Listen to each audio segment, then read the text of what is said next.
अब आइए देखते हैं लैटिट्यूड्स। लैटिट्यूड कहते हैं अक्षांश को। Between the two poles there is an imaginary line that divides the earth into two equal halves. Between the two poles, दो पोल के बीच जो इमेजिनरी लाइन होती हैं वह, अब जैसे दिया गया there is an imaginary line, एक इमेजिनरी लाइन होती है जो डिवाइड्स करती है यानी बांटती है अर्थ को इंटू टू इक्वल हाफ्स, दो भागों में। This imaginary line is called equator, और यह इमेजिनरी लाइन जो है मतलब काल्पनिक रेखा वह इक्वेटर कहलाती है। अब there are imaginary circular lines drawn parallel to the equator, these lines are called latitudes. The part of the earth lying above the equator is called northern hemisphere. The part of the earth lying below the equator is called the southern hemisphere. अब देखिए दिया गया है कि the part of the earth lying above the equator, वह भाग धरती का जो above equator, इक्वेटर के ऊपर होता है वह northern hemisphere कहलाता है। और फिर यानी उत्तरी गोलार्ध। और the part of the earth, धरती का भाग जो lying below the equator, जो इक्वेटर के, इक्वेटर मीन्स भूमध्य रेखा के नीचे पाया जाता है, वह साउदर्न हेमिस्फीयर कहलाता है। Latitude are measured as angles north और south of the equator. Lines of latitude to the north of the equator are marked from 1 degree north to 90 degree north. There are 90 latitude drawn to the north of the equator. Similarly, lines of latitude to the south of the equator are marked from 1 degree south to 90 degrees south. S means south. There are 90 latitudes drawn to the south of the equator. देखिए अब जैसे यहाँ पे बताया गया है, therefore including the equator 0 degree there are 81 latitudes. As you move north south from the equator the lines of latitude become smaller. अब देखिए यू मूव, जब तुम मूव पीछे घूमते हो नॉर्थ और साउथ यानी उत्तर या फिर दक्षिण फ्रॉम द इक्वेटर, इक्वेटर से, तो the line of latitude become smaller, latitude का लाइन जो होता है वह छोटा हो जाता है। The latitude 90 degree north and 90 degree south are not circular lines but end as points. These points are known as North Pole and South Pole. अब यहाँ पे जैसे बताया गया लुक एट फिगर 2.3। अब इसमें जैसे बताया गया आपको इसमें समझना है, जैसे दिया गया है 1 2 3 4 5 पार्ट्स में, जिसमें दिया गया Arctic Circle, Tropic of Cancer, equator, Tropic of Capricorn, Antarctic Circle, इस तरह से। अब आइए लॉन्गिट्यूड के बारे में। लॉन्गिट्यूड यानी देशांतर। Look at figure 2.4. There are vertical lines running from the North Pole to the South Pole.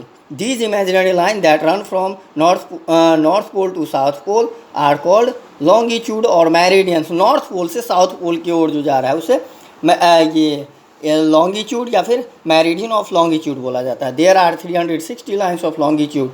देखिए इसमें 60 दिया गया, 360 लाइन्स होते हैं longitudes के। The 0 degree longitude and the 180 degree longitude together divide the earth into two equal halves, the eastern hemisphere and the western hemisphere.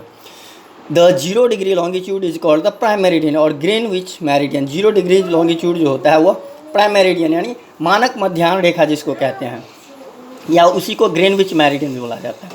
Lines of longitude to the east of the prime meridian are marked from 1 degree to 180 degrees east. Similarly, lines of longitude to the west to the prime meridian are marked from 1 degree west to 180 degree west. अब आइए देखते हैं on the globe पर 180 degree east and 180 degree west refer to the same longitude, यानी 180 degree और east और waste का जो होता है वह सेम लॉन्गिट्यूड को बताता है। This meridian is simply written as 180 degree. इस मैरिडियन को 180 डिग्री लिखा जाता है विदाउट द लेटर ई, बिना उसमें इंडिकेट किए हुए लेटर ई और डब्ल्यू यानी ईस्ट और वेस्ट को। This longitude is known as International date Line. This is where each calendar day change the eastern hemisphere is ahead in time from the western hemisphere. अब देखिए the international date Line is not a perfect straight line. International date Line जो होता है वह not perfect ये straight line, it is zigzag मतलब टेढ़ा मेढ़ा, इस तरह से जैसे जेड लिखते हैं वैसे। It has been drawn in an irregular manner so that islands and countries through which it passes remain on the same day. अब देखिए लॉन्गिट्यूड एंड टाइम, लॉन्गिट्यूड और टाइम के बारे में। Time varies in different parts of the world. Longitude also help to calculate the time of a place. Time जो है वह varies in different parts of the world, मतलब अलग अलग होता है दुनिया में, हर एक जगह का सेम नहीं है। लॉन्गिट्यूड ऑल्सो हेल्प, लॉन्गिट्यूड जो है वह भी हमें मदद करती है to calculate the time of a place. Do you know what time it is in London? When it is 8 AM in New Delhi in India. अब इसमें बताना, क्या आप जानते हैं कि कितना समय होगा लंदन जब, when जब it is 8 AM in New Delhi in India, जब 8 बजे सुबह में दिल्ली यानी इंडिया में 8 बज रहा हो, तो उस समय लंदन में क्या टाइम होगा? When the sun shines directly over a particular longitude, it is midday. जब सन यानी सूरज जो है डायरेक्टली हमारे सिर के ठीक ऊपर चमकता है, तब जो है वह मिड डे का होता है। At all places on the longitude as the earth rotates from west to east, places on the east have mid day before the places on the west. London and New Delhi are 5 hours 30 minutes apart, यानी 5 घंटा 30 minute का। This appears because the sun is first overhead at New Delhi. It takes another 5 hours and 30 minutes for the earth to rotate enough for the sun to be overhead on London, यानी 5 घंटा 30 minute के बाद का time. तो यानी कहने का earth that means when it is 8 AM in new Delhi, जब नई दिल्ली में 8 बज रहा होगा यानी 8 बजे सुबह का टाइम होगा, तो it is 2:30 AM in London, यानी 5 hour 30 minutes उसमें एक्स्ट्रा हो गया। यानी 5:30 5 बज करके ये 5 घंटा 30 मिनट उसमें एक्स्ट्रा करेंगे तो वो कितना हो गया? ये 5 घंटा 30 मिनट उसमें बिफोर किए हैं तो हो गया 2:30 AM। Along 180 degree longitude the international date line is where each calendar day starts and ends at any hour of the day. A traveller travelling across the international date line from the east to west gains a day, while travelling across the international date line from west to east the traveler loses a day. Geographic, अब देखिए दिया गया है geographic grid, geographic grid के बारे में जानते हैं। तो अब जैसे यहाँ पे दिया गया है ऑन अ ग्लोब, यानी ग्लोब पर या फिर मैप पर the latitude and longitude intersect वो to form a network of lines known as grid.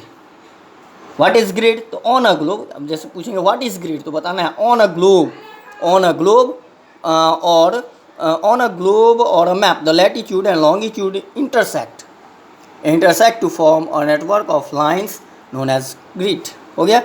अब यहाँ पे इसमें दिया गया है, so look at figure 2.5, the point on the grid where latitudes and longitudes intersect each other is called coordinate। अब यहाँ पे इसमें बताया गया, अब देखिए आगे, अब आपका जो है इसमें एक्सरसाइज दिए गए हैं। पहले तो आपको ये लर्न कर लेना है, हॉरिजॉन्टल, फिर है वर्टिकल, पैरेलल्स। अब जैसे हॉरिजॉन्टल यानी lines running from east to west, east से यानी पूरब से पश्चिम की ओर जो लाइन जाती है वो हॉरिजॉन्टल, और lines running from north to south हुआ वर्टिकल, यानी ऊपर से नीचे की तरफ वो वर्टिकल हुआ। Parallel, 2 or more lines which have the same distance between them at every point, वह पैरेलल्स होती है। अब इसके आगे देखते हैं, इसमें चैप्टर दिया गया एक्सरसाइज में। तो एक्सरसाइज में फिल इन द ब्लैंक्स, फिर आपको क्वेश्चन नंबर बी में टिक द करेक्ट आंसर। उसके आगे क्वेश्चन नंबर सी में है आपको rearrange the jumbled words the name ये एंड नेम द फॉलोइंग। अब जैसे यहाँ पे दिया गया है इम्पोर्टेंट मेरिडियन, तो आपको लिखना है इसमें करेक्ट करके प्राइम मेरिडियन। वैसे the line where the date change, international date line. इस तरह से जो है आपको ये कंप्लीट करना है। फिर आगे क्वेश्चन नंबर डी में देखिए answer the following question unit exercise, जो कि आपको अपने एक्सरसाइज बुक में कंप्लीट करके लर्न करना है। Okay, thank you.